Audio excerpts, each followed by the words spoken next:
What is going on, ladies and gentlemen? Welcome back to the Planet Wrestling Podcast, the podcast where we talk all things wrestling, AEW, WWE, Indies, you name it. We talk about it today. This week, we're going to be recapping the week of Hell in a Cell leading up to the Hell in a Cell pay-per-view, as well as NXT, which some big stuff happened down in NXT, which is good signs for, with reopening and whatnot.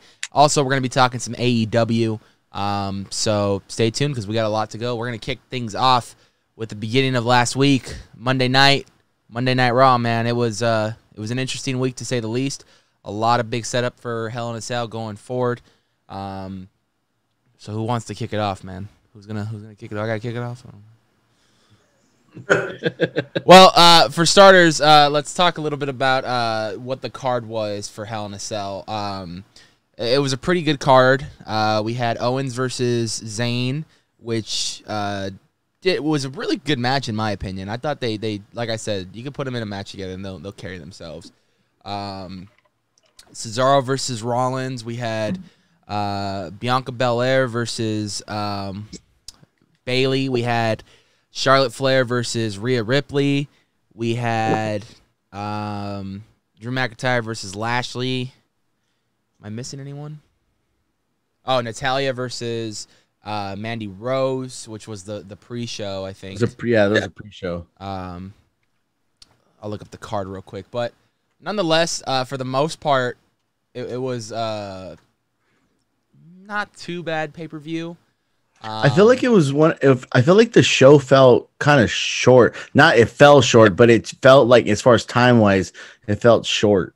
I agree. It did go by really fast because by the time the main event came on, well, at the same time, though, like I was talking with Sami on Xbox, and I was playing games and stuff, trying to figure out some stuff, but I had it on my computer right here, so I was kind of looking back and forth every now and then to see what was going down. But, yeah, I mean, it did feel kind of short. Like, I remember just when the main event came around, I was like, wait, what? We're already at the main event? Okay. Yeah. We also had the Raw Tag Team title match, the Viking Raiders versus AJ Styles and Omos.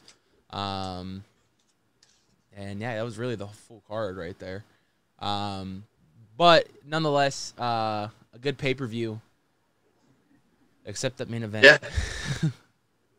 Main event pissed me off. But we'll get into that. So let's kick it off with Monday Night Raw last week. Obviously, we're diving into the feud between Bobby Lashley and Drew McIntyre, which has been going on for months now. Since after WrestleMania, they had their big match at WrestleMania, and then it continued to WrestleMania Backlash, and it kept going from there and all the way till tonight.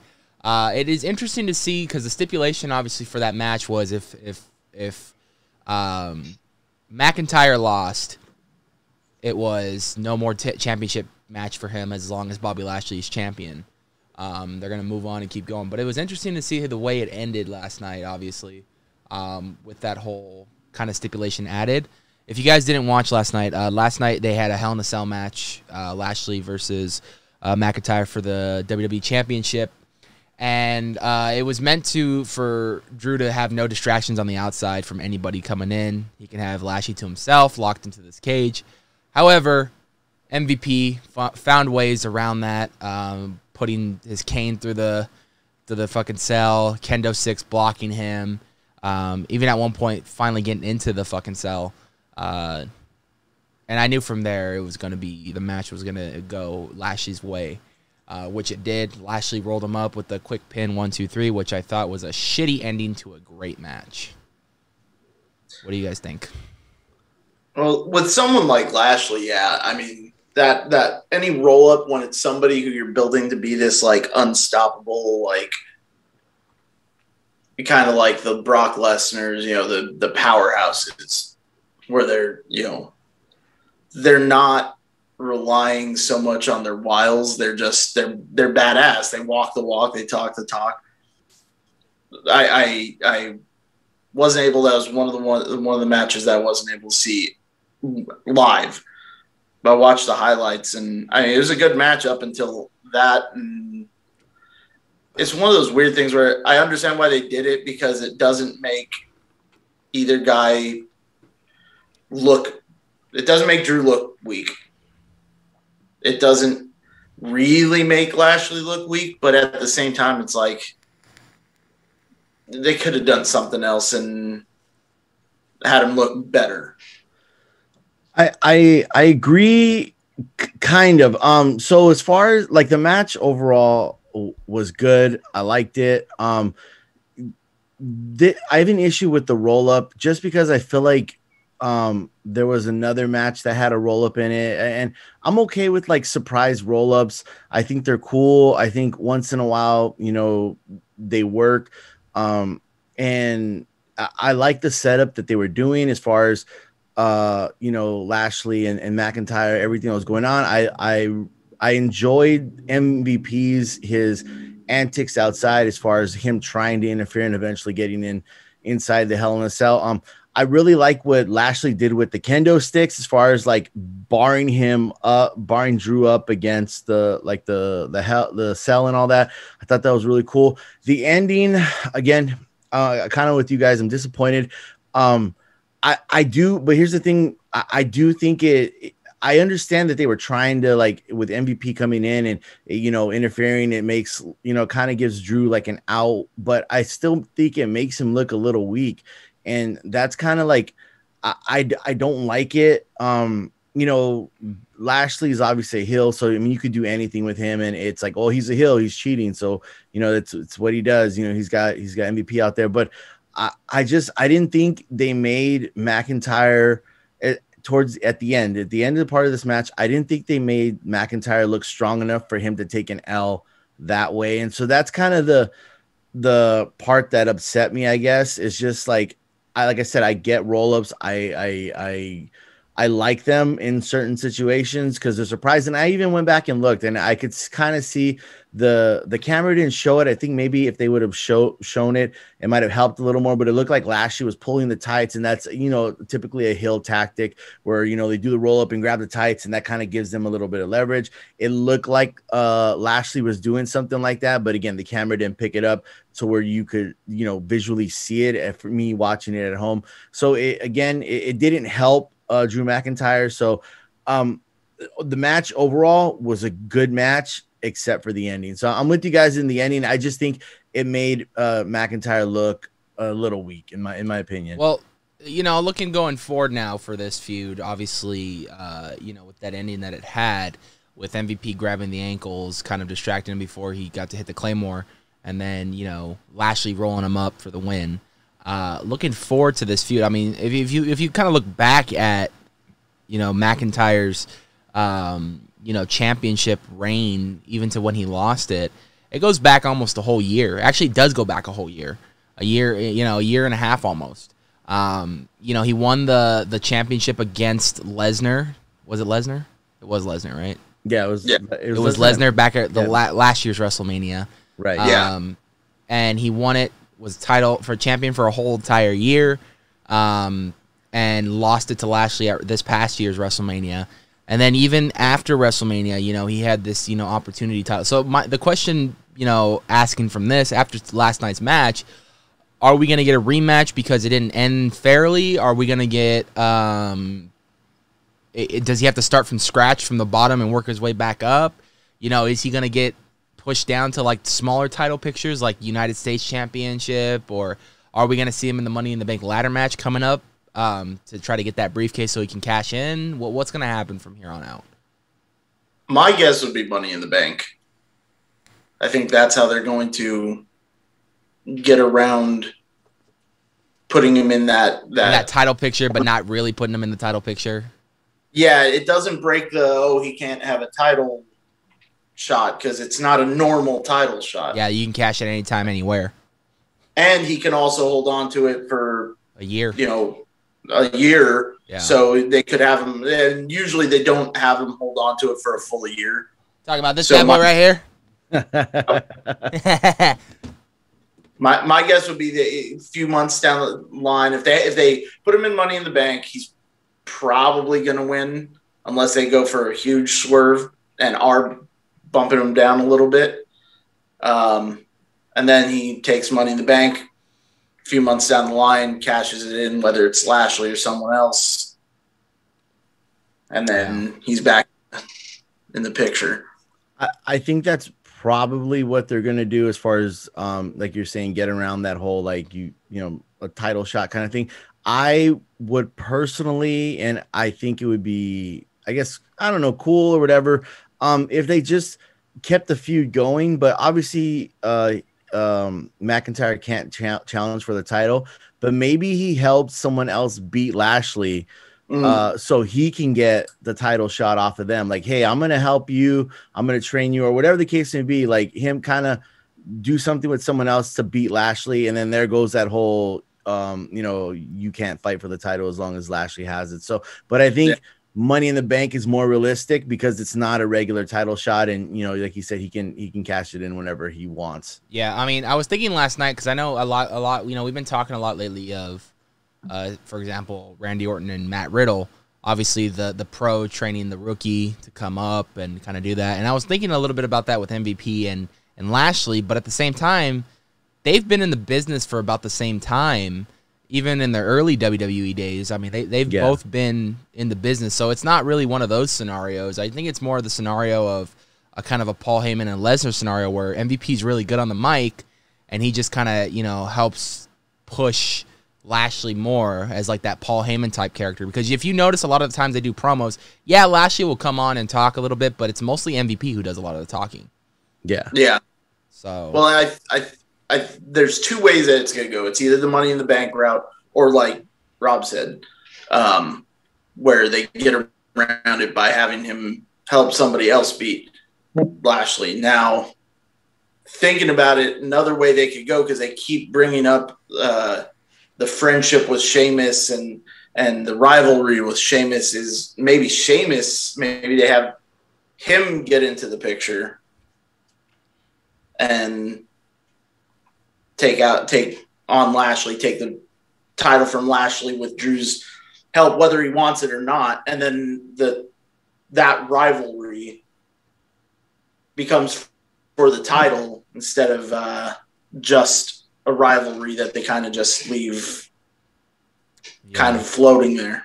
Yeah. Because they did have that little friendship rivalry late last year, early this year. Before Sheamus became United States champion. And that was another thing, too. I didn't see the United States or the Intercontinental Championship up for grabs last night. So I'm hoping maybe either for tonight's Raw and this week's SmackDown, they throw a title match just to have it out there. But, yeah, it was an interesting match, to say the least. I just was very disappointed with that ending because it was such a solid match. It really was. They were beating the shit out of each other.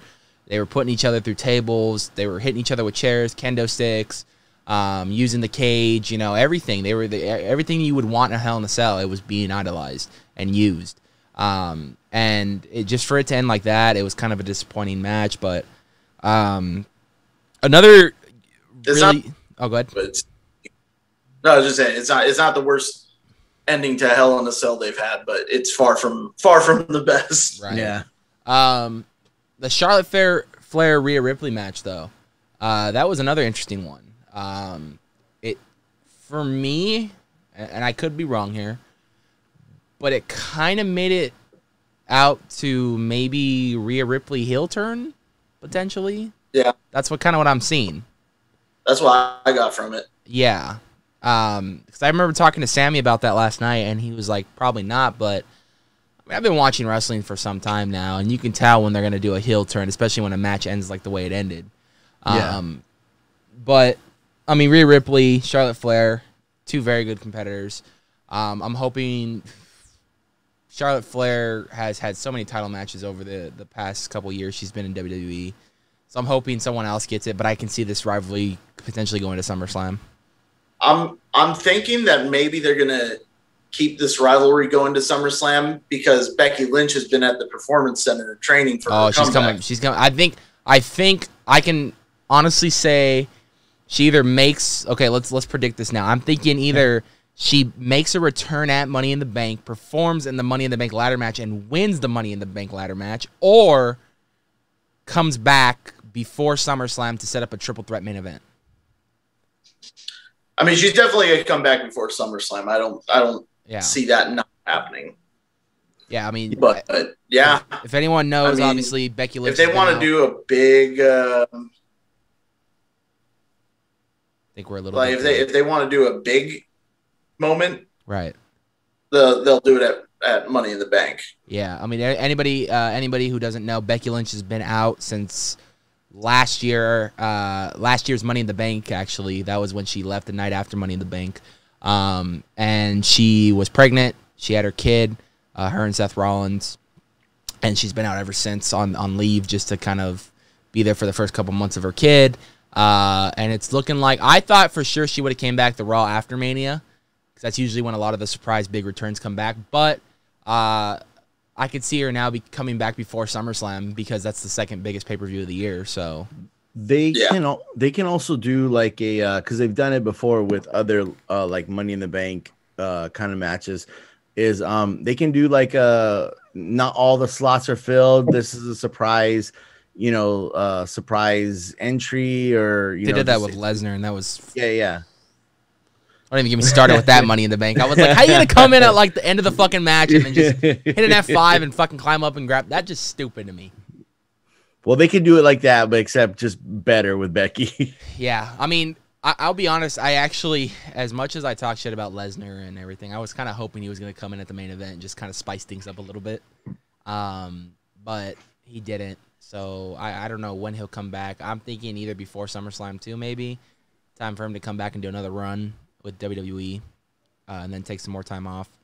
But I've heard the talk was that they were finally going to give us Lesnar versus Lashley. Oh, that'd be a good fight. That's probably been years in the making, too. Probably back when early 2000 WWE. Yeah. When they were both, like, in their prime. But, I mean, I think that Charlotte Flair versus Rhea Ripley match, excuse me, it's obviously setting up for a heel turn for Rhea Ripley. And I love Rhea Ripley, so either whether she's heel or face, I mean, it's not going to stop me from liking her, man. She's such a good fucking wrestler. Probably my favorite in the women's division right now. So yeah, SmackDown's women's title match though. Bayley versus Bianca Belair inside the Hell in a Cell cage, man. What do we think about that one? Bayley versus Bianca, man. There were a couple of early on. There were a couple of kind of like, I don't know if it was mistimed, or if somebody forgot what they were going to do for a second, and just there were a couple of moments where it was kind of like, I'm talking like the first 5 minutes. Just there were a couple of moments where it was kind of like one of those where somebody like kind of goes and like looks like they're going to go for a grapple or something, and then has to readjust and lay one in so it doesn't look as, off. But then it makes it look more awkward. Yeah. I totally picked up on it a couple times. I was like, ooh, that didn't look like that was supposed to happen there. Like, you just know. Yeah. But once the rhythm, it was pretty solid. Like, I haven't been a huge fan of the program itself. I like the stories and character development of Belair and of Bayley separately. Right. But the story just didn't hit with me. I'm sure it did for some people. That's good for them. Just didn't work for me. Right. But the match itself and the storytelling they did through the match was pretty solid.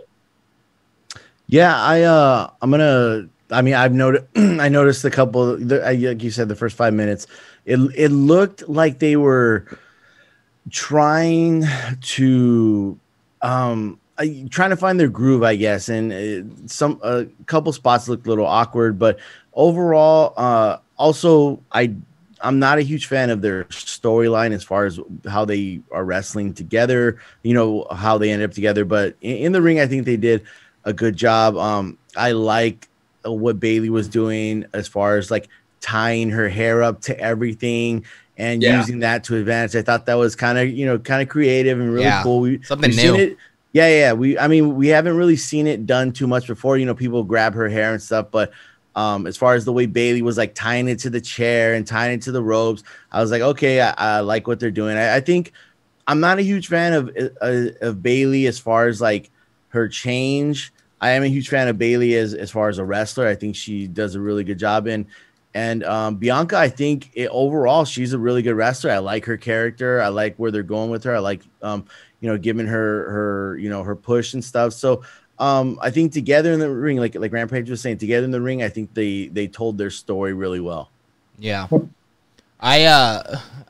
Me personally, man, and this is kind of a little off topic, but on topic at the same time. If I'm doing a Hell in a Cell pay-per-view, I'm making every match inside the cell. You know what I mean? Like, yeah.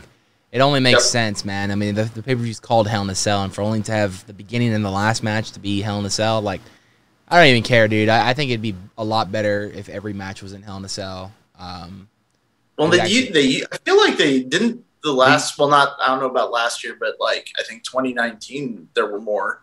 Yeah, not all of them were in the like cell. 3 or 4 Hell in a Cell matches. Yeah, and they didn't even necessarily use the cell that much, right? But it still adds to the suspense and the drama and everything, you know.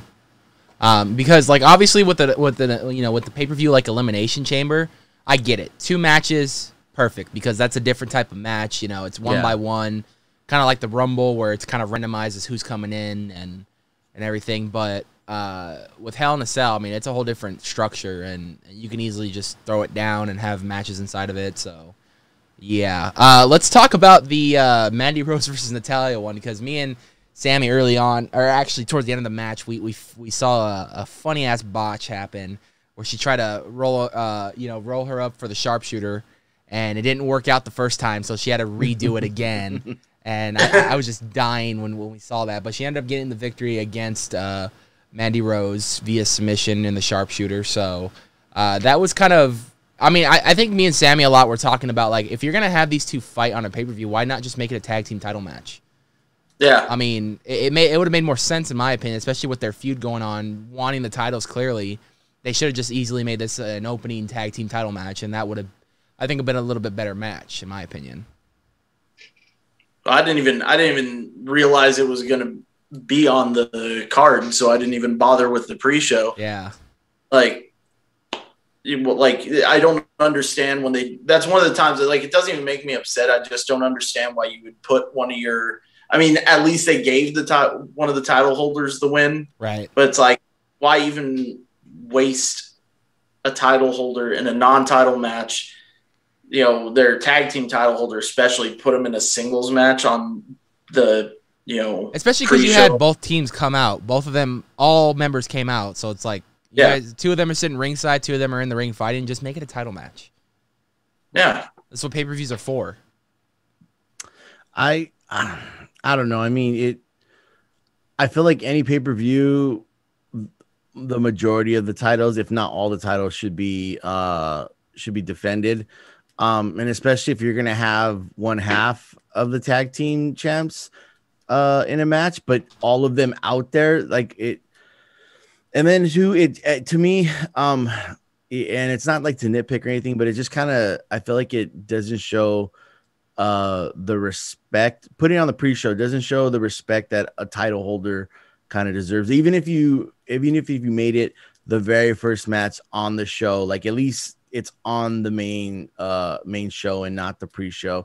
I don't know. Pre-shows, I feel like the pre-shows should be for not so much up and coming wrestlers, but the ones that were up and coming and they're established, but they haven't hit the like main the minor roster yet. Storylines. Right. Yeah. I feel like along those lines, the pre-show should be, and any title, no matter what title it is, if you want for it to have some kind of prestige and validation, it needs to be on the main card.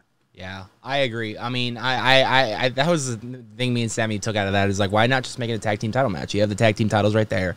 Mandy and Dana have been wanting them, so they could have easily swapped out. As much as I actually really liked the match, and as much as I love both of the wrestlers that were in it, Baszler and Bliss. Bliss. Why they could have swapped that easily. That's not a major storyline. There was nothing that happened in the match that really progressed it, the storyline or anything. That we gotta talk about that match, man, because there is some weird shit that popped off in that match. I fucking loved that match. It was a fucking fantastic match. But what about match itself? What about the fucking part where fucking Bliss was Mrs. Voodoo Queen over there? And I was like, I looked over at the screen and I'm talking to Sami and I'm like, what the fuck is going on right now?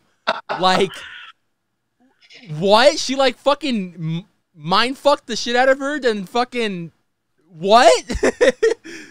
Well, like, she did that to everybody. I know, but it was just so fucking like it was Bliss versus Baszler, and then all of a sudden she just stops and looks at Nia Jax, and Nia Jax just goes in this trance, man, and fucking all of a sudden, dude, the hand comes up and a fucking slap in the face to Reginald, and I was like, what is happening right now? I don't understand this. I was just disappointed that there wasn't more wacky shit. Right. Because, like, she said something like, oh, expect the unexpected or something. I guess that was the unexpected because I wasn't expecting that shit. That was the unexpected. Well, I mean, it was unexpected, but I was just now expecting look into the future of more unexpected. Obviously, she's becoming like, it seems like she's trying to get more, in a sense, powerful than Bray Wyatt ever was. Obviously, with the whole controlling people and shit like that. It honestly reminds me of early Undertaker days when he was still an up-and-coming character and he did, you know, funky shit like that, but it was still enjoyable. Yeah. You know, when he would build the coffins for each one of his victims, you know, being an actual Undertaker, you know what I mean? Like the early fucking days of Undertaker. You saw him fucking building them from scratch and shit. Also, another one of my favorite Undertaker storylines with Randy Orton. Remember when he was mind messing with him a lot? Early SmackDown days, kind of like when he was still with Cowboy Bob Orton, when he was kind of like his manager in the early days. That storyline was a lot of fun too. When Undertaker came back and the coffin came up and he popped up and he thought he killed him and shit.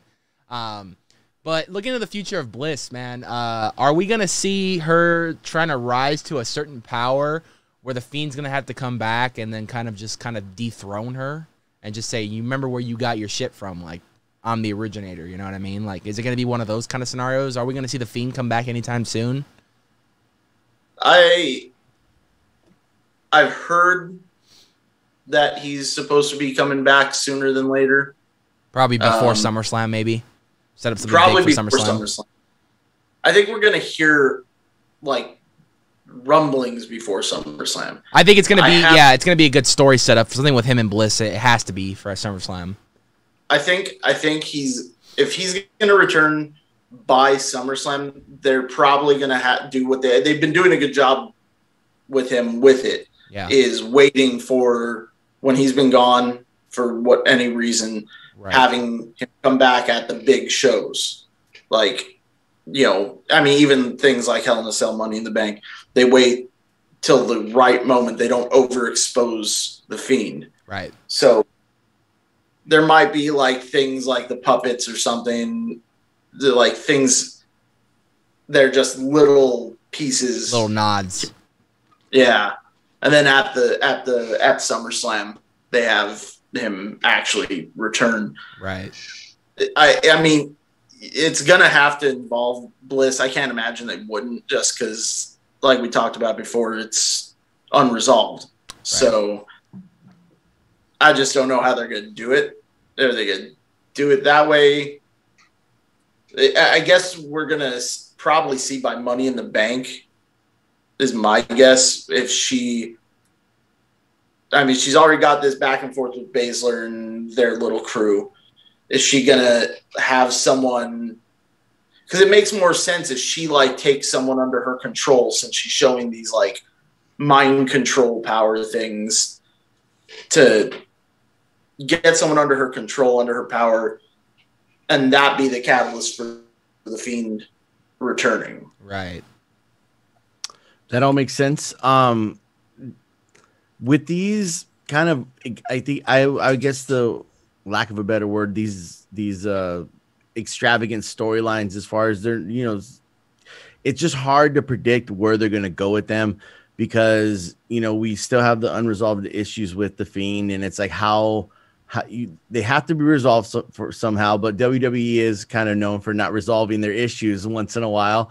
But in my mind, I would think that, maybe she's becoming so powerful that he's got to come back and keep her in check, or maybe even she gets into it with someone. Cause we've seen her, a few months back, her kind of getting into it, Randy Orton. I know they've kind of storylines kind of went other way, but maybe she gets into it with another male character, and maybe her power is that now she's controlling the Fiend and she brings him back and he's going to do her bidding. And, maybe it's going to be like a gradual progression of her showing how she's getting more and more powerful to the point to where she can control Bray Wyatt, brings him back. Eventually I think they got to have some feud. I don't know if they're going to actually let them wrestle, but something between them to where, ties are severed, but I don't know. It's just really kind of difficult to call what they're going to do with her. I'm not going to say I like Bliss. I really do like Bliss, but just this match in particular was just a little, like, the end was just a little too much for me. And it is what it is. Yeah.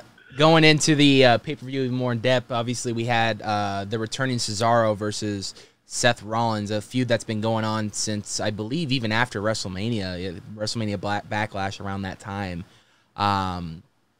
And it's been an ongoing feud. He cost him, obviously, the title match against Reigns that he wanted, obviously, with the Universal title and stuff multiple times. He even put him on the injury list for a few weeks. But he made the surprise return during Bayley's talk show. When Seth Rollins was a guest, he, rang the doorbell. He was on the other side, attacked him. I would say overall, even though Cesaro, was defeated, this was a solid wrestling match. Like, you don't really see a lot of these that often. You got two very athletic people who've been in the company now for some time. You've seen them evolve over the years, character-wise, style and everything. And these two, you put them in the ring together, and you're going to get a fucking 5-star match because they're just that good at what they do. Oh, yeah, 100%. I mean, I don't think I've ever seen Cesaro have a significantly off day. He's so good he's so good in the ring, just physically. Like, the things he can do strength-wise alone are ridiculous. Right. And you have Rollins, and he's so good character-wise. I mean, like, I forget how long ago, I think it was in 2016, when he jumped out of the ring and went into the crowd and grabbed the beach ball and tore it in half. That was great. Like, he knows what to do to get a reaction, knows how to make a match good in terms of selling and storytelling, the non-physical side of it. Right. And then Rollins he's very much the same way, not quite as much in the, like, just abnormal strength side, but, he's just so good in the ring, and he's such a good character. He knows how to get a reaction. I mean, there's no way I can't imagine how they could ever put on a bad match. Yeah. Barring extraneous circumstances. Yeah, I mean, good shit. Yeah. No, I mean, you pretty much said it all. You got Cesaro. Both these guys, Rollins and Cesaro, are top tier professional wrestlers. Cesaro, I will say, more of the strength category, but still is very athletic. Where Seth Rollins is more the athletic. More athletic than Cesaro. Not to say Cesaro's not athletic, all because the dude, he can do some fucking stuff ripped too. Yeah, and he just looks like he's made out of, like, granite or something. He was made in a fucking factory, a wrestling factory. Yeah, dude, he's like, I've said it before, this guy's like, when you look at professional wrestler and what you, like, think of, it's like Cesaro. But yeah. I think the match they put on was really good. top-notch, period, a good wrestling match. Even I don't know if I want to say great, but if someone told me it was a great exhibition of a wrestling match, I would not argue with them. This is the match that had the roll-up where, to me, at least in my head, because I always look at stories as far as like in the ring and what they're doing and storytelling, who, not to go off topic, but like I always thought like Bret Hart, who is my favorite wrestler, was an excellent storyteller in the ring who if his move was a sharpshooter, so he would always work on your legs. He was always doing something with your legs to weaken you. And like the reason I was okay with the roll up in this match, because I was just like, okay, like Cesaro's trying to get the move on him and the legs kind of get tied up and he kind of small packages him. So I'm like, okay, like that's storytelling right there, and I get it and I like it. But you would expect nothing less from these guys. They know what to do. They know how to go. Each one of them is the professional. And when it comes to in the ring, and, they both can talk, they both can go, like you were saying, Cesaro knows how to get a reaction from the crowd, and he knows how to work the crowd. Seth Rollins, is Seth Rollins. He does the same thing. So I think this match, it has these two guys have more potential to do something for a title, somewhere down the line. And it could be the world title, whatever title you want to put on either one of them, they would put on a great match. Oh yeah, I 100% agree, man. They really know what they're doing. Now I'm curious to see where Seth Rollins is going to go. Obviously, Roman Reigns is current Universal Championship, so it'd be good to see a feud between them two spark up again. Obviously, from their former Shield days, they know one another really well. So it'd be cool to see a feud strike up again. But I would love to continue to see where Cesaro and Rollins go, because I don't think this is the end. We're only on, usually these feuds go on for at least 3 big matches, and we're only on part 2. So yeah. I have a feeling that what it's going to end up being, and it might even be for SummerSlam, I think that's going to be the big blow off for them. And I think it's going to be it's going to at least be the two of them. But with Cesaro already having been in the title picture against Reigns, and Rollins having history with Reigns, it could be, Reigns is like the badass heel. He's the head of the table, all that. Yeah. You have Cesaro, who's not a sympathetic babyface, but a very solid, workhorse babyface. Right. And then you have Rollins, who's the sneaky heel. I could easily see them putting the 3 of them in triple threat with Rollins, even though it's, 2 very strong heels and 1 very strong babyface, where Rollins ends up kind of being in between. He ends up kind of playing the tweener. Right. And balancing it out because he's sneaky. So you got, Reigns, he's going to try and convince Reigns that they can work together, and then turn on him, and then it keeps the flow, turns in, gets everything flowing right. Right. I think that's the direction they're going to go. Yeah, it'd be a good direction. Obviously, like I said, these two have a past. These two have worked together, been on the road together for many years now with their Shield days, even after Shield, when they brought it back again, and other times, whatnot. So, I would like to see where that goes. Obviously, the biggest come out of SmackDown this past Friday, before we get to the last match here on Hell in a Cell, was the big Hell in a Cell match they had on Friday, which I was talking to Sami. I think it's a way. I think Fox maybe hits up WWE, because that was supposed to be on the card for Hell in a Cell. That would have been our 3rd Hell in a Cell match. But I think Fox usually hits up WWE and says, we need more ratings. Make a fucking major main event. That way people will tune in and watch it. And it was the Hell in a Cell match versus Reigns and Mysterio for the Universal Championship. Solid match. Reigns continues to prove that he doesn't need anybody to help him, even though he always takes the help when it's there, but he always acts like he doesn't like it. But solid match nonetheless. It was a good fight. They left kind of Rey Mysterio kind of like how they left Dominic, kind of helpless and kind of beaten after. And we got a look at Jimmy Uso looking like he's joining the dark side now, man. He's going full force with the whole deal of the family, you know, the head of the table and everything. But now that leaves the question, where's Jay's head? Obviously, with the last time we saw Jay, he was in between Roman and Jimmy arguing, and he just couldn't do it, and he walked off. And they're kind of writing in right now that he hasn't been answering calls. He's kind of been avoiding both of them. So the question going with that feud, you know, going forward and that whole storyline going forward, now that Jimmy's on board, is Jay going to come on board, or is Jay going to be like Jimmy, where it's like, well, I thought we were going to do this, and, you know, you convinced me one way, now you're part of this, so where the hell are we going with this? I think they're going to keep it going, that tension. I don't think we're going to get a solid answer until probably everything's going to end up being revolving around SummerSlam. The return of touring starts with SummerSlam. Well, no, the return of touring actually starts with Money in the Bank. Oh, that. This was the last pay-per-view in the Thunderdome. Next Money in the Bank, they're going to be in Texas. Yeah. Well, that's the first big show. Yeah, this is the first time ever SummerSlam's going to be inside of a football stadium at the new Raider Stadium in Vegas. So that's going to be interesting to see.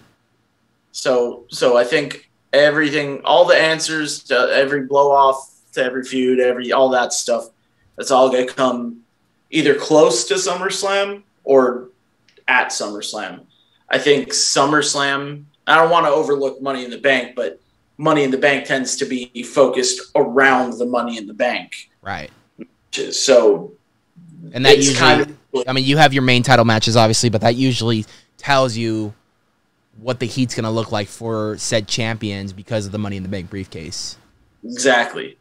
That's why I'm not really bringing it up too much, because that's going to be that kind of ends up being its own, not a bubble, but it kind of like sets up SummerSlam, not necessarily SummerSlam, because usually it's earlier in the year. Right. But, you know, it sets up everything going forward. Money in the Bank's usually around this time, June or July.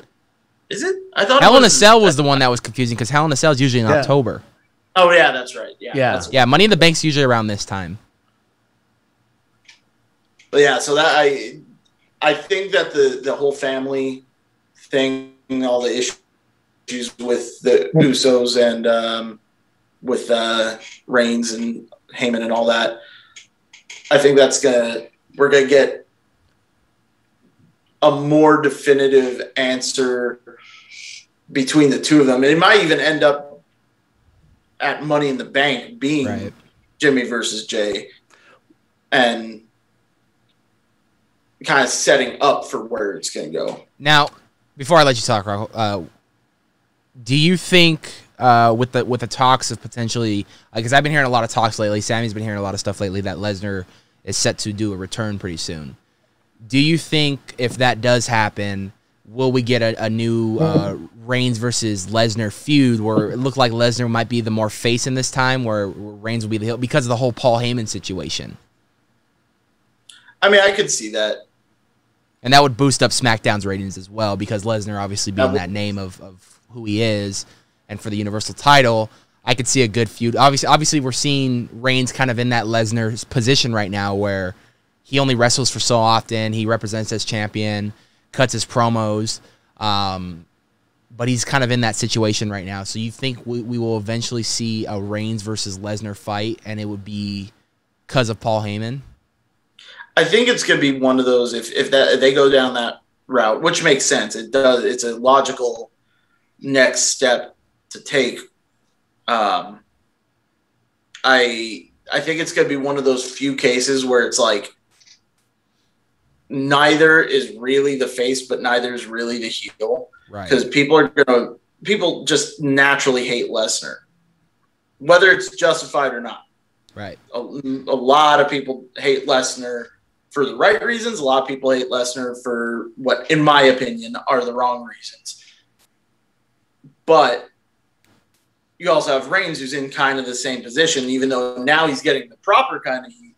He's still kind of in that same category. And when you put them against each other, especially with Reigns having such a good control of what his character is, what his character needs to be, and is a hell of a lot better on the mic as a heel, especially this kind of heel, right? A proper heel. I think that's going to be a huge draw. So they probably will, if they already have, or if they do come to deal with Brock to come back, you're going to have Brock, who's Brock, and people are going to want to some degree, at least, to cheer him because Reigns is such a good heel. Right. But then you're going to have people who want to cheer Reigns because so many people hate Brock Lesnar. Yeah. That it doesn't matter how much of an asshole Reigns is. The fact that he talks the talk and walks the walk now, and it doesn't seem forced, combined with the fact that just there's so much nuclear heat against Brock for not being there for, his last couple title reigns, hardly at all. Right. I think that'll be interesting to see. All right, Rob, what are your overall thoughts of everything? Okay, so overall thoughts of everything. I think you like you said, there are people who are going to hate Brock Lesnar, but then there are people who love Brock Lesnar regardless. And I've always thought, I could be wrong here, I always thought Lesnar was like a tweener. You have people who just are against him, like you're saying, for the right and wrong reasons. But as far as like you're saying, Anthony, Brock being maybe more the baby face and Reigns being more the heel. Here's the thing, though, and I'm okay with that. Totally okay with that. Everything's fine. Brock's horrible on the mic, so they're going to have to give him a manager. They're going to have to give him, which I think is fine, but you're going to have to give him someone who's going to match wits with Paul Heyman, because you can't have Paul Heyman just running circles around someone else, because then it's just going to make Brock look more weak. As far as, the family and Jay and Jimmy, I think honestly they might get thrown in the ladder match and see maybe one of them has an opportunity to go for the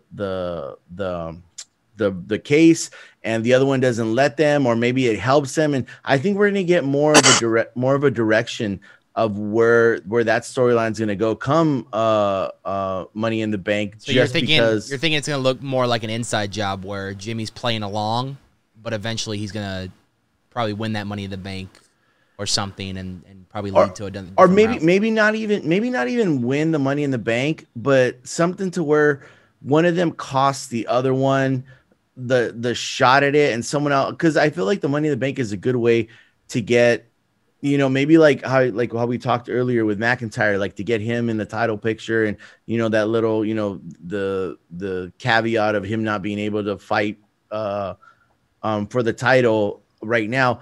But I think with Jimmy and Jay, maybe, like I said, one of them costs the other one a chance to get it because, you can't go against, the family and that kind of storyline. So I feel like we're going to get more of a clearer direction of where their heads are at after Money in the Bank, because of, because in that match, it does a good job of kind of storylines that are divided or are more so wrestlers that have different divisions or together. It kind of does a good job of showing you, okay, well, like these tag team partners or maybe aren't on the same page kind of thing. So, it's kind of like the Rumble, and it does a good job of letting you know, and you can also build off what happens there into different storylines. So right. We'll see what happens. I think something's going to happen at Money in the Bank. And as far as the Lesnar thing, I 100% think that would be a great thing for Lesnar and Reigns to go at it, but you're going to need to give Lesnar someone to be a mouthpiece and someone that's going to match wits with Paul Heyman. Well, now that you're doing a major brand split, obviously they've been doing this now for about a couple years. Yeah. Between SmackDown and Raw being their own kind of separate shows, not really crossing over unless it's Survivor Series season or like other major events that requires a crossover. I've always felt that if you're going to do a brand split, I think you need to have a total of 4 Money in the Bank matches. You need to have one for Raw for both the women's and the men's, and then you need to have one for SmackDown women's and men's. I don't like it when they just do 2, where they put like 3 or 4 from Raw, and then same with SmackDown, both the women and the men. I really don't like that because I feel like it doesn't give whoever wins what brand, doesn't give the other brand a chance to have that kind of same hype and that same kind of drama to cash in and whatnot. But, I mean, it is what it is. I'm looking forward to the Money in the Bank ladder match. We'll see what happens, really. Well, I mean, the mixed group of both SmackDown and Raw, at least for the men's, when it's done right, it's been solid. It's been a solid match, yeah. Like the stories that come out of it and everything and how things go. I mean, sometimes, and last year's a prime example, but it's kind of a one-of-a-kind example, is the last year's, it was so unique. It was on top of WWE headquarters. That was hilarious, wasn't it? It was a good match. That shit was insane. So entertaining. They were running all around the whole office and everything. And it was 2 matches going on at the same time. Same time, yeah, dude. Because they did didn't they do like the whole pay-per-view inside the Performance Center, and then they did that match. They pre-recorded that match a different time with the 2, they had. But I mean, there were so many surprises. There was just a lot of fun. And it was madness, and it's kind of unfortunate that they can't do it something similar. Well, I think at that time though they were just trying to become innovative with the pandemic. Well, they were trying to come up with stuff that would actually be entertaining to watch because they knew they didn't have an audience. They knew they didn't have all the this big building and everything. So they were just trying to come up with ideas to entertain people during the pandemic. Oh yeah, well, and that's why I said that was a one-of-a-kind circumstance. Yeah. So like some of the things knocking on wood right. For one-of-a-kind circumstance.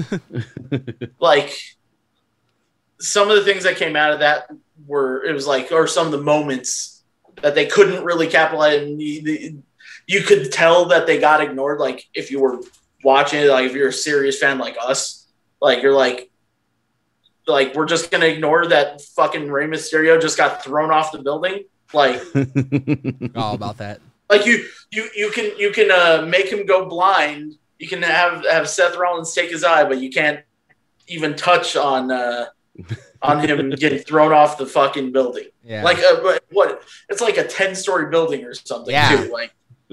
Like he couldn't come back with like give him a robot arm or something. I don't know. Like he landed in the garbage can, so he was fine. Yeah. Filled with a ton of padding and trash bags. Yeah. Some Assassin's Creed type shit. Yeah. But I mean, it was when it works, it worked last year because of that. Yeah. And then,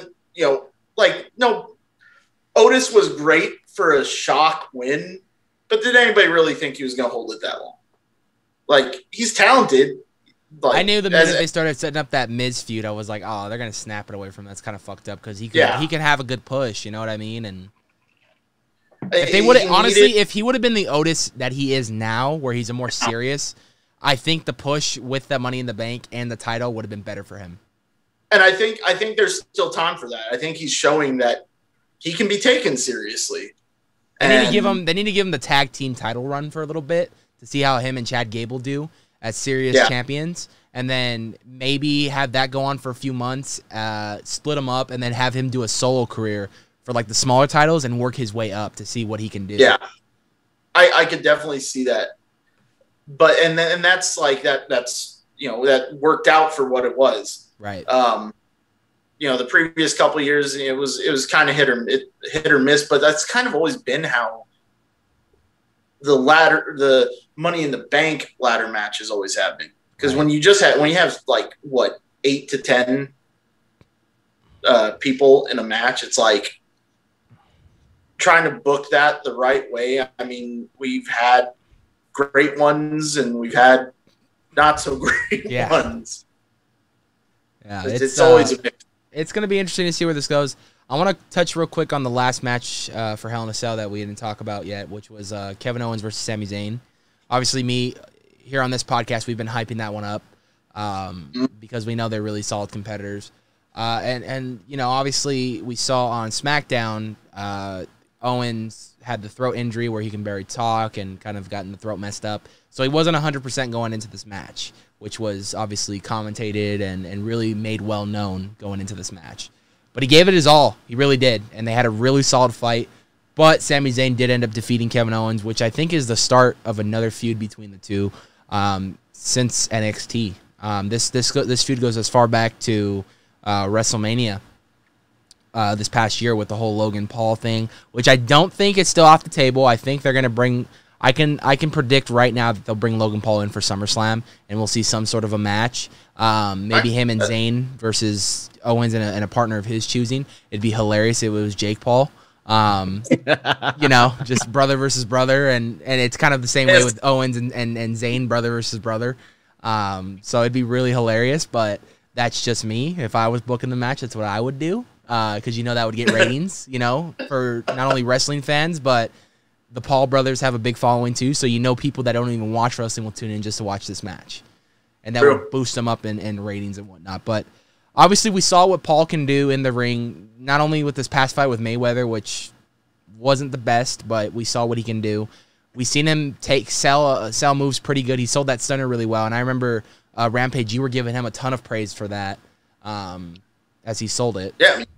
I mean, he sold it. Obviously it wasn't like Bad Bunny, he didn't go in and train for months and put in, train daily for months. I remember you giving him a lot of praise for that too.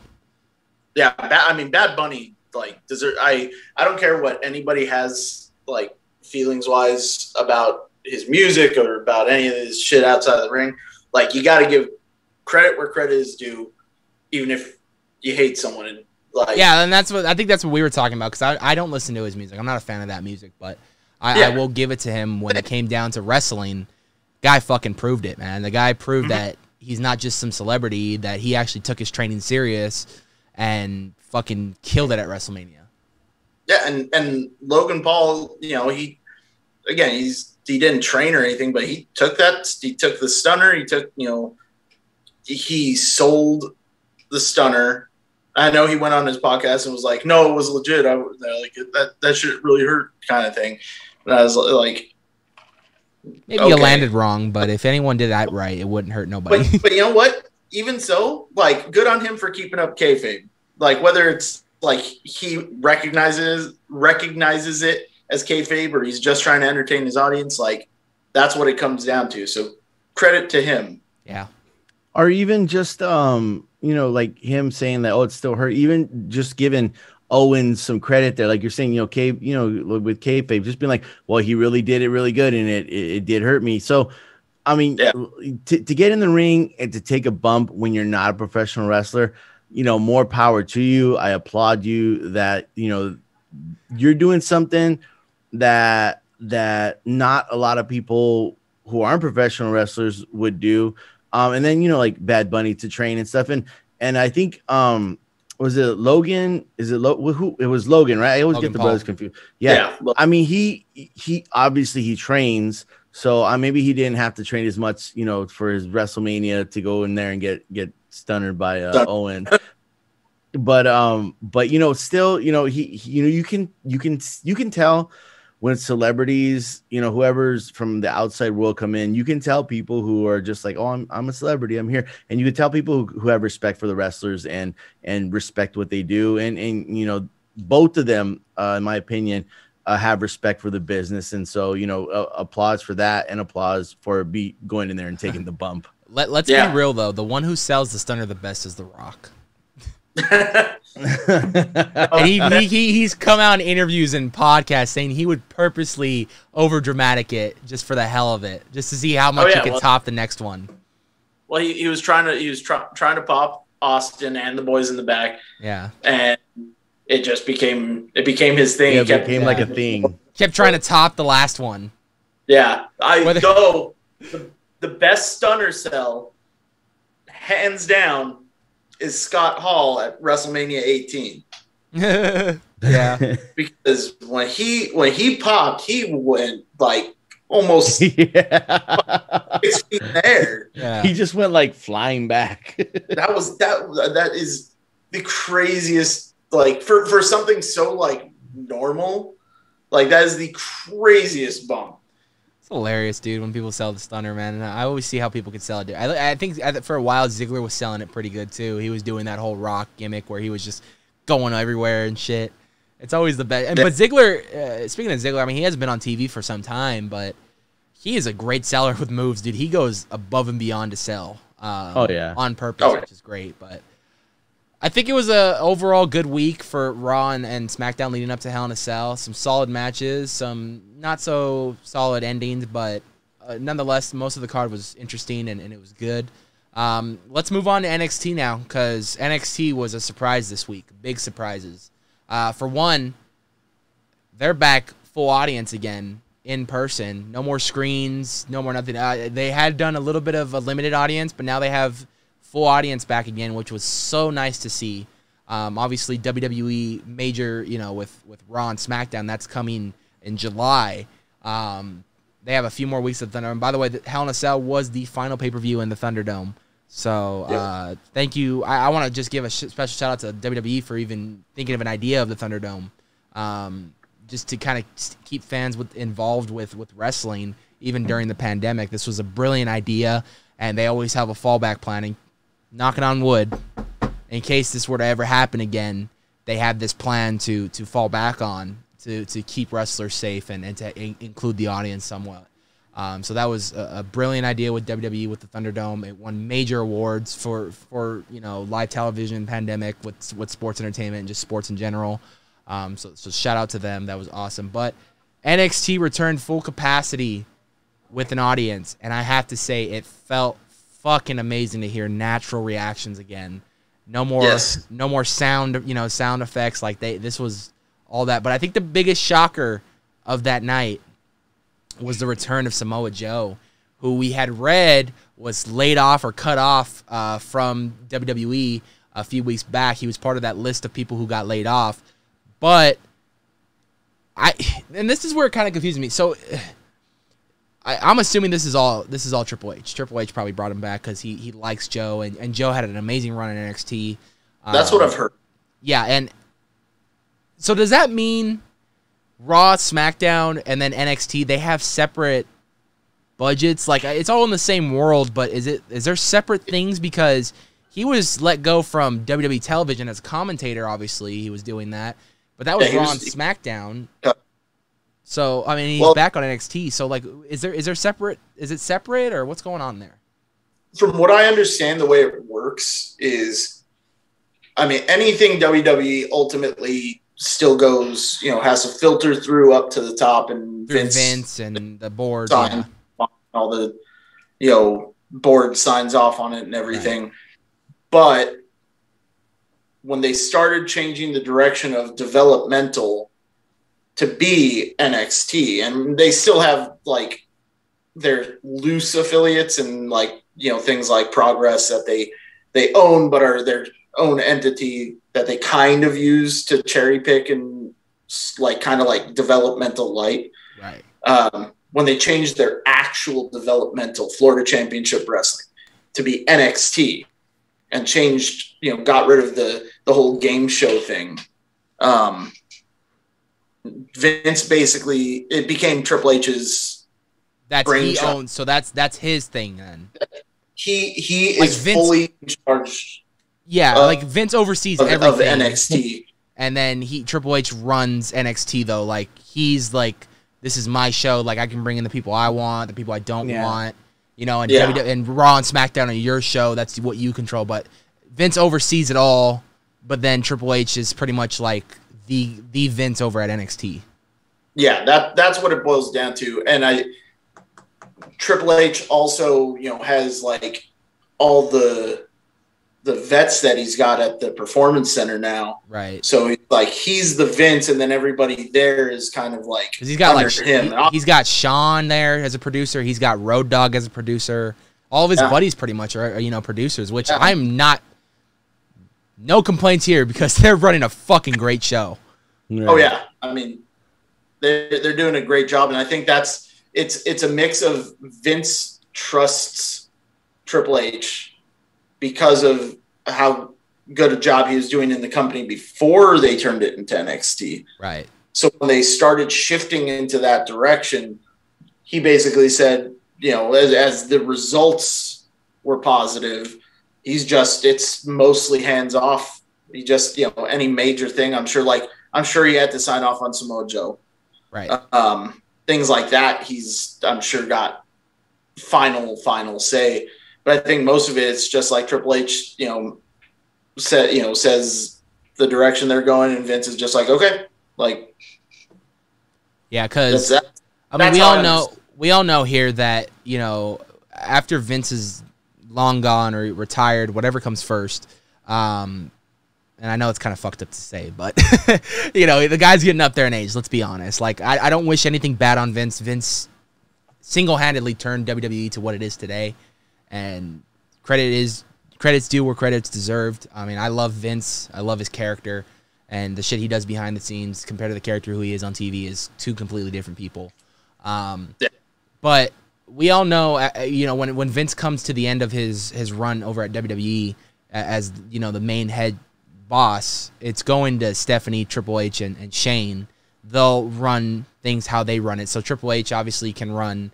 I think the overall company, as far as Vince's role, will probably go to Stephanie because she's way more involved in all three of them. Yeah. She's like second in command with WWE, and then I think overall like show running stuff will go to maybe Shane, because I have seen Shane backstage work with his dad to run a show. So I think he's actually training, and not that he needs it, because he's probably been doing it for years with his dad. But I think he's kind of trying to slowly step into that spotlight to fill his dad's role. Well, and he took I don't remember how long it was, all that time off to go and do his own thing. He built that was like a $50 billion telecommunications company in China. Right. Like from the ground up. Like he knows how to run a company. Yeah, he knows the business really well as far as that's good. That's a good thing for WWE in the future too, especially when they go overseas.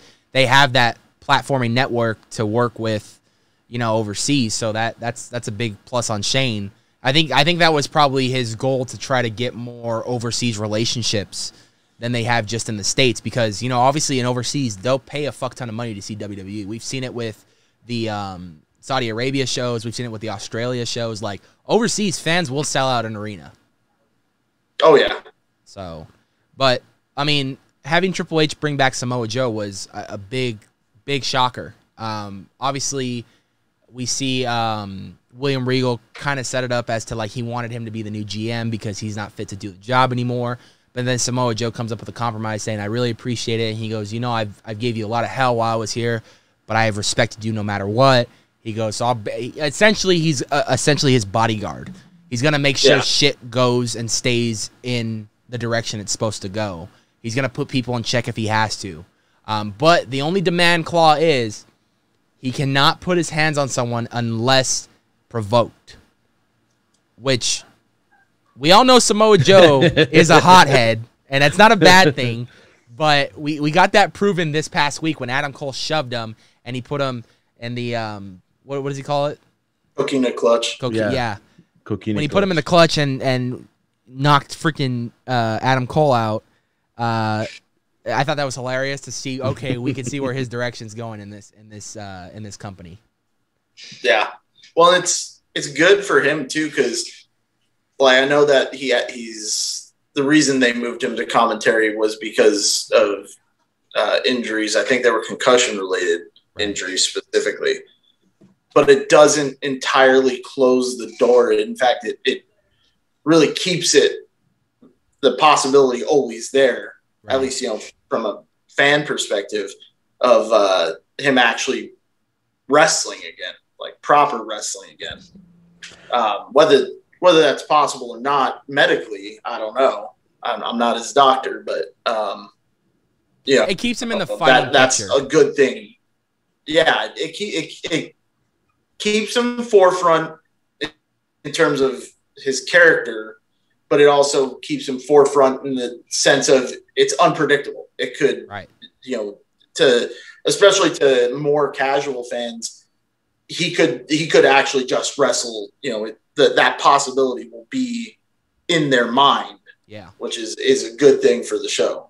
Yeah, Yeah, I like the role they have for him. Bodyguard, like like you're saying, unless provoked. We all know there's gonna be a lot of provoking going on. It's professional wrestling, so and for like you were saying, Rampage, with his as far as safety for Joe, we don't know what his medical condition is, but this at least keeps him active on the roster, and as far as just he can be involved in some type of storyline going forward. So I like it. I think if their goal is right now, let's just play it safe with Joe, as far as his safety and stuff like that, and he could just be the enforcer or bodyguard for Regal. Just let him do that for right now. I think it's a good role for him to have because the dude's a beast, the dude's a monster, and who wouldn't want Joe to be their bodyguard? Yep. I mean, he's not a bad guy to have on your side. Right. I'd rather have him on my side than against me. Yeah. Because we see what he can do. I think another big takeaway from this night, though, was the LA Knight turn against Ted DiBiase. That one kind of came from left field, man. Obviously, he just won the $1 million championship, which is going to spark up Cameron Grimes to come to Ted DiBiase's aid and essentially take what he thinks he rightfully deserved. Which is the $1 million championship. So we're going to see a good feud. Again, I remember we were talking about this last week, how they're making this title relevant now. It's not just a showpiece. It's relevant. So this storyline right here confirms and proves that this title is going to have some relevancy in NXT. Obviously, with this feud going on between LA Knight and Cameron Grimes of who deserves to be the $1 million championship and who's next to be the next kind of big millionaire role in WWE. So I'm excited to see what happens with this feud going forward. I'm expecting hopefully Grimes to confront Knight this week.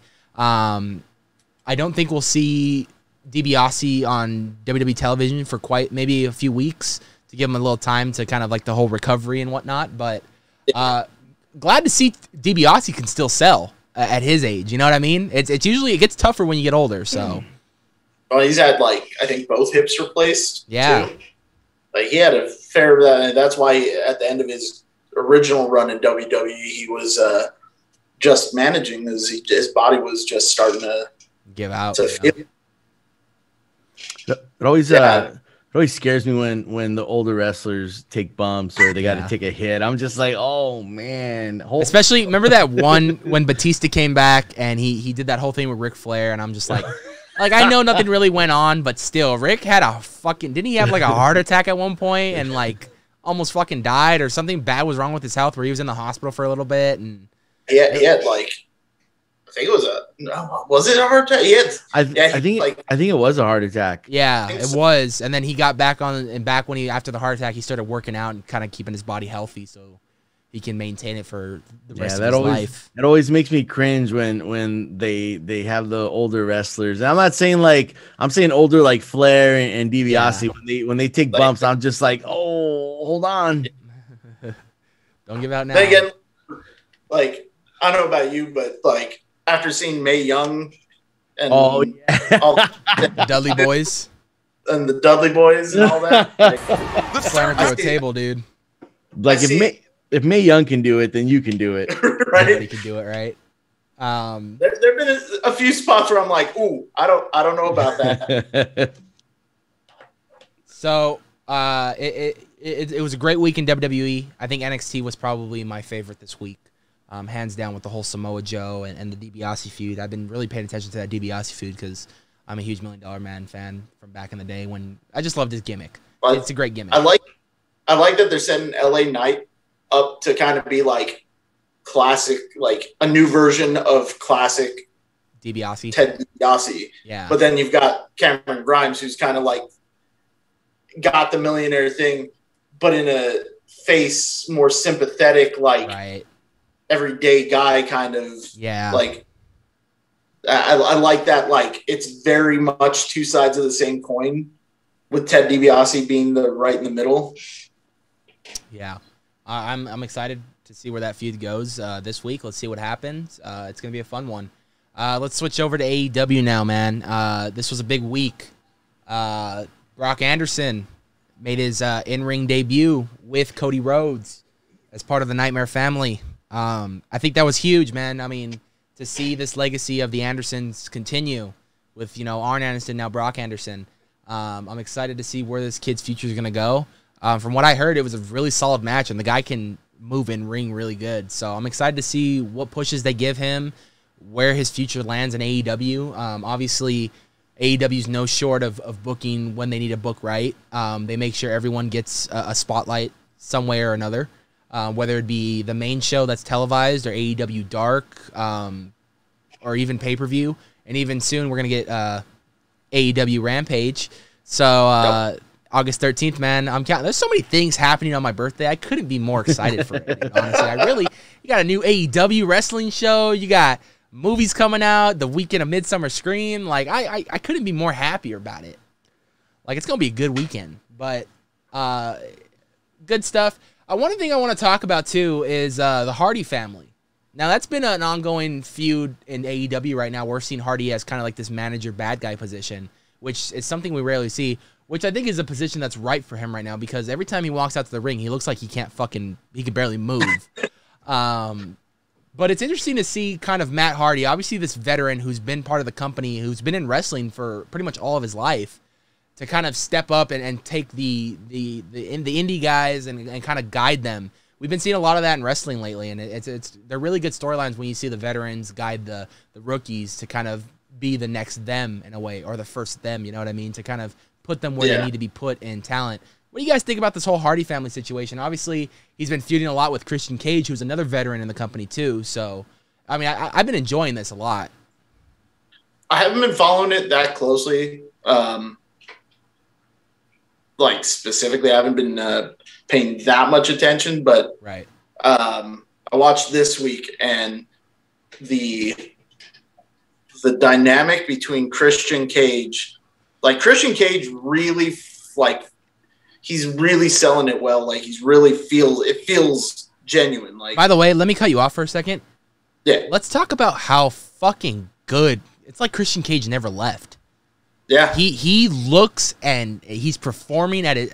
And I don't know if it has to do with more freedom at AEW or whatnot, but he looks amazing and he's performing like he used to perform back in the fucking late 90s. Yeah. And he looks great in the ring. Yeah. Like he looks great in the ring. The segment with him and Matt Hardy, where the Hardy family or whatever was cutting their promo or talking or whatever it was. Right. And like all the officials are holding Christian Cage back, and then the Hardy family throws him in the like cage thing backstage. Yeah. Locks the gate. Like Christian Cage felt like he genuinely like it just felt real. It felt like it didn't feel like I was watching someone put on performance. Yeah. Yeah, it was believable. And let me remind you guys too. These are two of the men who's probably given us one of the greatest wrestling matches in the history of wrestling, and that is the triple threat ladder match for the tag team titles. I mean, I still think to this day the Hardys versus the Dudleys versus fucking Edge and Christian is one of the greatest matches ever. Yeah. Well, I mean, they ran it back how many times, and every time, I don't think there was a single time where there was a dud. Like, these guys gave it 110% that night. They just have great him and Matt have great chemistry from all those years. Right. Yeah. And I think the only downside is that Christian doesn't really have a group to back him in this. So I'm curious how if they're just gonna have him lone wolf it against the Hardy family, or if they're gonna let's get the Gunn family out there, man. Yeah. Put Billy Gunn back in there, dude. If they do that, I think that would be smart. Even if it's not quite the same size, it's still something. Well, all three of those wrestlers have history together too, so they know how to sell and set up for the other guys. You know what I mean? Exactly, and it pushes the Billy the younger Gunn's generation, kids, and the Hardy family, all the guys in there, give them a spotlight. Surprise shocker, Jeff Hardy teams with Christian Cage. I would lose my shit if I saw that, dude. It's giving me goosebumps just thinking about it, man. Hey, that forbidden door is wedged open a little bit. I know. It's like, you know, Jeff Hardy's peeking his eye through and he sees AEW. He's like, I might go for it. WWE, you better start booking him well, or he might go for it. I'm not even gonna say might. He definitely will go for it. But I think it's been an interesting feud to see that. At least, the last thing I want to talk about with AEW, that's obviously the next big championship match that we're going to see, is Jungle Boy versus Kenny Omega for the AEW World Championship. By the way, other AEW related news, they're going to start selling replica AEW championships at the end of this month. Yep. So for all wrestling fans who collect those, I mean, I only have one, and I got that one for a fucking deal. I've never paid full price for one, but it's convinced me to actually buy this championship because I've always had a fascination for that championship. So AEW replica belts are beginning to come out at the end of June, so that's good. But this match, it's looking like it's going to be another 5-star match between Kenny Omega and Jungle Boy. Obviously, these two have history from back in the indie days. What do you guys think, man? How do you think this feud's going? I haven't been, like, admittedly, most of AEW I kind of got a little behind on.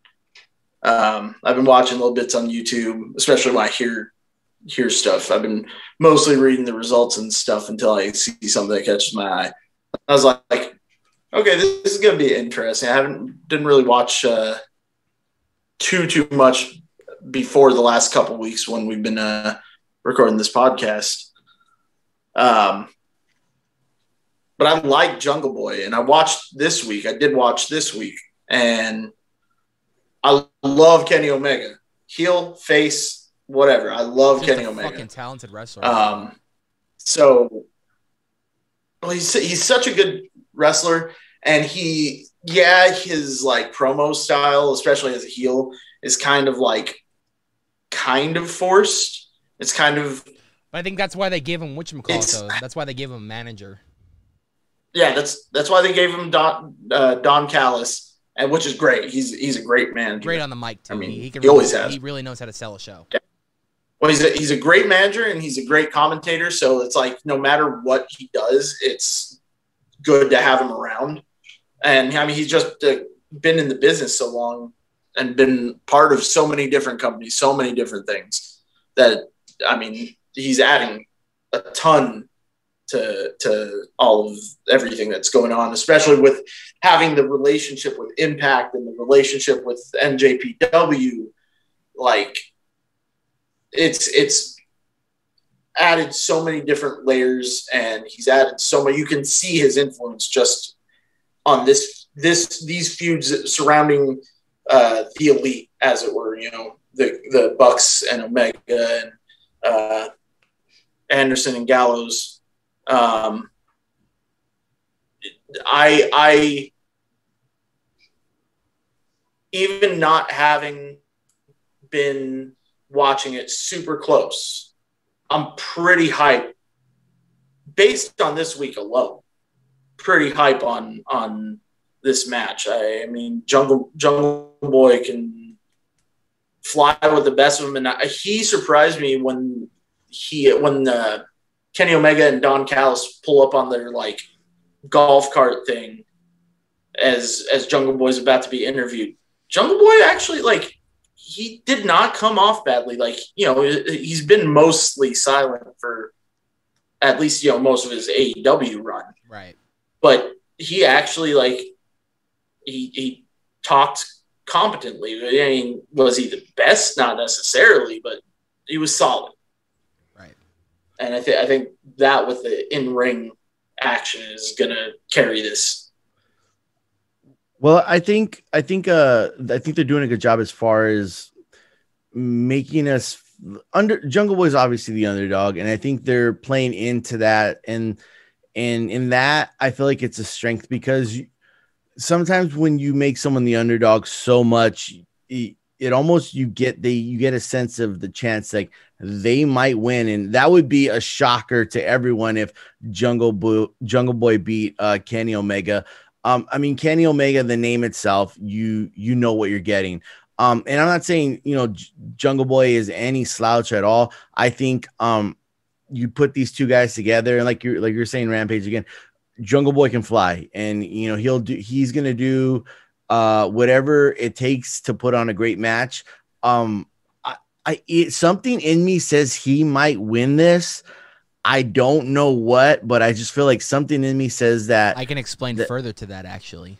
Okay, well, let's hear it, Anthony. Why do you think Jungle Boy is possibly gonna win? And this is going to be the first time we introduced this show onto the podcast, but if you guys saw, I think it was last week or the week before, Omega's manager went down to Impact to talk to the owner in a promo. And basically the owner had to say, like, he's our world champion, but he doesn't show up or, anything. What's happening with that? Basically confirmed a big title fight is going to be happening with Kenny Omega with I don't know who, but I'm predicting we're going to see the downfall of Kenny Omega this summer. Yeah. He's going to start losing every title that he has one by one. And I think it's all going to start with the AEW championship. Then he's going to go over to Impact to lose that one. Whatever else he's carrying. I think those are the only major two. Is he carrying a third one? I thought he was carrying a third one. AAA. Yeah, so that might be his last resort to that title to hold on to that. But I think we're going to slowly start seeing the downfall of Kenny Omega. Or he may shock us and win every single fucking match. That's interesting too, because I think who he's facing, the challenger for the AAA world title is Andrade. Oh shit! No way. Yeah, especially because Andrade just debuted in AEW too. Yeah, and signed with Andrade. With AEW, they have the freedom to go to indie shows, indie pro, which and I can't stop repeating it, but it's the smartest fucking business decision ever. If WWE would just open that door, their ratings would go through the fucking roof. Well, that's all the talk. I haven't heard anything lately, but all the talk of them having a working relationship with NJPW, they at least need to do that. Because it just adds so many more possibilities. That's a start. You know what I mean? Imagine seeing WWE people go to Japan. For a big pay-per-view. It doesn't, you have to do it carefully. Right. For both sides to be, come out on top. Yeah. But that possibility, just think especially for things like the Royal Rumble.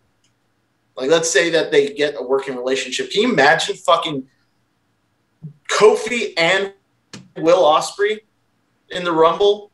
That'd be a legit fight to see who could stay in the ring and who has the most creative get back into the ring. You know what I mean? Kofi would have some competition at the Royal Rumble. You would have Kofi, Will Ospreay, and Ricochet, and then think about that: Ricochet and Will Ospreay in the ring again together. Yeah, it's been some time, dude. It has. It's been a few, nearly. I think about 6 or 7 years now, right? Yeah, it's been some time. Ricochet signed in 2016. Yeah, around there. Because I remember seeing him. That was 2018, but I remember he was still in NXT for War Games, and I saw him.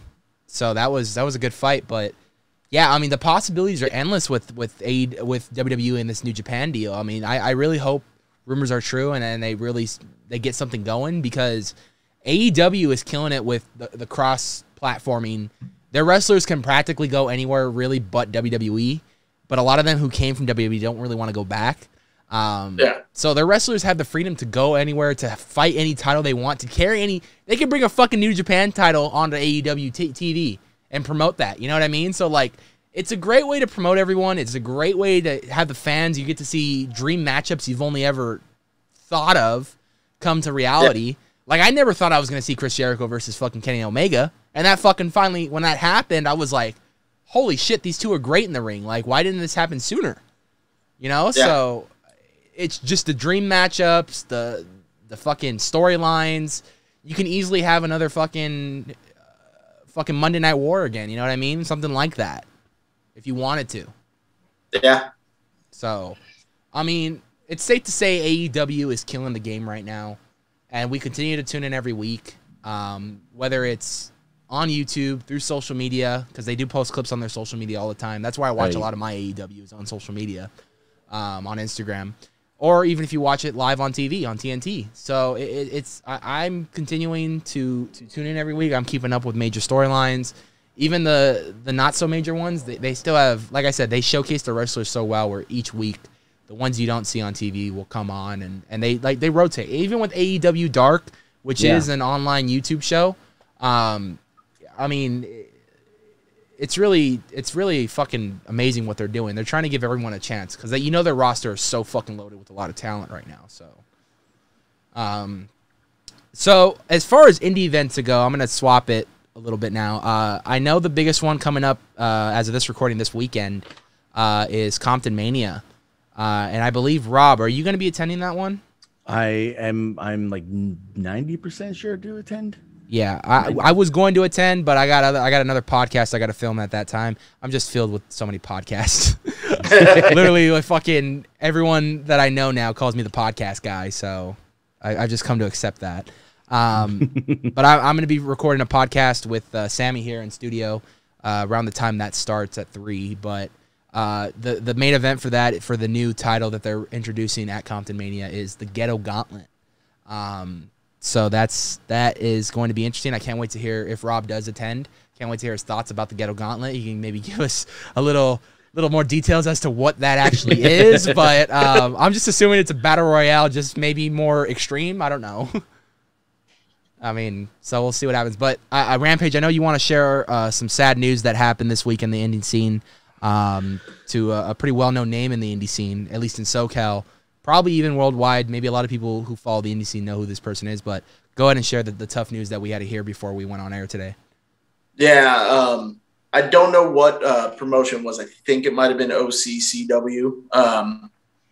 But there's a wrestler, a local wrestler, SoCal wrestler, named Amazing Junior, I think is his name. I just recently became friends with him on Facebook, like within the last couple months. But a lot of people I know him. A lot of people I know kind of have come up with him, and he's pretty well known, at least in SoCal. But from what I understand, I haven't seen any video of it. I don't know if there is any video of it. He had an accident during a spot in a match 2 nights ago. Where he went, from what it sounds like, it was the exact same injury that happened to Hayabusa in FMW like 25 years ago, or almost 20 years ago now, actually. 20 years ago, 2021. Yeah. Shit, yeah. 2001 happened? Yeah. And I'm pretty sure it was pretty recently. That's kind of unnerving. It's kind of scary, huh? Kind of think about it. Yeah. But it was, from what I understand, from what Lil Cholo, I'm friends with Lil Cholo on Facebook, on one of his profiles. He posted an update. He had talked to his Amazing Junior's wife, and they wanted to get the accurate information out as to what happened. So I guess it was the same injury. So he went for a springboard lion salt or Asai moonsault off the middle rope, I'm guessing, and either slipped or something, and basically landed straight on his head, kind of jacking his neck back.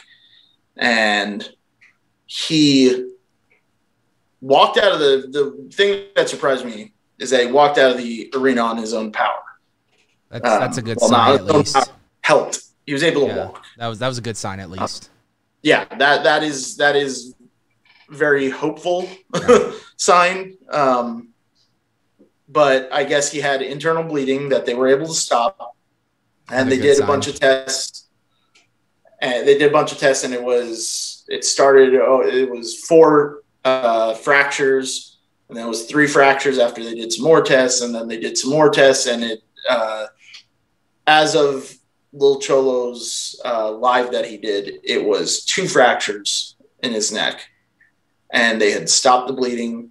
So he's still in the hospital, not out of the woods yet totally, but he hopefully is stable. So there's that. And hopefully, based on the fact that, I mean, it's unusual, but it's happened before, even in wrestling. Taz had almost a very similar thing happen where he broke his neck and then walked out of the arena under his own power, walked into the ER. If you even go back further, Stone Cold did it with fucking, what's his name? Owen Hart, right? Oh, yeah, happened the same thing when he did the pile driver. Yeah. Almost paralyzed him. Yeah, he ended up with a stinger. Taz, from what I understand, from what I remember the story being, he finished the match and everything. So his wasn't. It was one of those, like, neck injuries are such a weird, like, things that seem like they're minor could be horrible just because it just breaks in the right way. Hits the wrong, bone chips hit the wrong thing. Like, that's it. That shit is scary as fuck. So, as much as we love extreme matches, we love the violence of wrestling. I just want to say this right now on air that I do wish every wrestler, whether professional, indie, up and coming, whatever you're doing, if you're pursuing a career in professional wrestling, to be the safest way possible. And I know it's a dangerous job. Every day you're practically putting your life on the line because you don't know if you're going to hit something wrong and land it wrong. And a serious injury can come. I truly wish the best for what was his name? Lil Cholo? Was that his name? Amazing Junior. Amazing Junior. Amazing JR. I'm not sure exactly. I truly wish the best of him. I hope he has a speedy recovery and he can get back into the ring as soon as he's able to. Of course, I would love for him to take the time off to recover, to heal, to go through physical therapy, to make sure he's 100% before he gets back. But I truly do wish him a speedy recovery. I'm glad he came out okay at least, and I'm glad that they were quick on tests and to figure out what was wrong and to stop eternal bleeding because if that would have gone on a little bit longer, he probably would have been dead. Yeah. So, just think when you want extreme, when you want all that, yeah, it's fun, it's cool, but you got to remember the people who are performing there are putting their bodies on the line, risking injuries. People say wrestling's fake. I think the only fake part about wrestling is the storylines. That's about it. Everything else, as far as bumps, as landing on top of each other from the top rope, taking fucking 20 feet ladder, whatever, jumps off the fucking stage or whatever, that's all real. Like, they really feel that. There's no numbness to that. They really feel that. So I wish to all wrestlers just to be safe while you're out there, because there's a lot of wrestlers out there that if they were to be gone tomorrow, I would really be sad about it. And related to the injury, I don't remember if it was a post or in the live, but Lil Cholo said that someone in either a text post or in the live that he's putting together an event to benefit Amazing JR. A lot of that, the proceeds to that will probably go to his medical and whatnot. Yeah, so most of the proceeds from that will go to his family and the medical. Do we know when that is, by the way? I'd love to go support that. He didn't. He's still in the process of putting it together. Okay, so we'll keep you guys. Yeah. As soon as I have the information for it, we'll talk about it here. Yeah. So I'm assuming it'll probably be a month. Maybe, just because I got to book everyone still and just, yeah.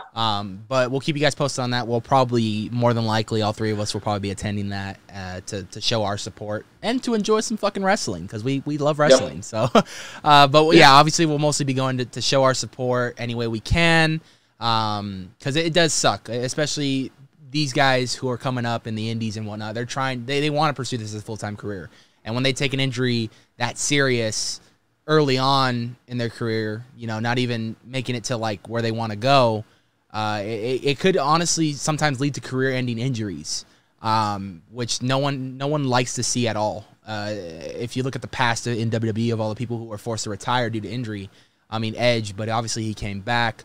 Christian was one of them, and he came back. Daniel Bryan at one point was one of them, and he came back. Just naming a couple of the few of the big ones.